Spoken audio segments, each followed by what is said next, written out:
देखिए, ममता बनर्जी हमेशा संविधान बचाने की बात करती है, मगर जो वो वास्तविक रूप में करती है वो संविधान को धक्का पहुंचाने का और संविधान को ध्वंस करने का काम करती है। आप देखिए, हिंदुस्तान का संविधान स्पष्ट रूप से अनुच्छेद 176 में कहता है कि जब नए साल में सत्र शुरू होता है तो उस सत्र में महामहिम राज्यपाल का होना और उनकी अब जो भाषण है वो अनिवार्य है। मगर इस बार जब परसों बंगाल में सत्र चालू हुआ, महामहिम जी को किसी प्रकार से इनविटेशन नहीं दिया गया, उनको बुलाया नहीं गया।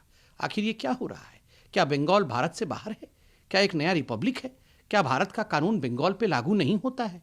ममता बनर्जी को इस पूरे विषय में कहीं ना कहीं उत्तर देना पड़ेगा कि वो संविधान के साथ बार बार खिलवाड़ क्यों कर रही है। It's astonishing that in west Bengal, in fact, the assembly was convened on 27th of January, and the respected governor of the state was not invited to deliver his speech.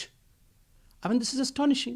The constitution of this country clearly states that if assembly is convened on a new year for the first time, then as per Article 176, the governor is bound to be invited and he is to address the assembly. But Mamata Banerjee, who calls herself as the upholder of constitution, as the savior of democracy, our question is this saving democracy?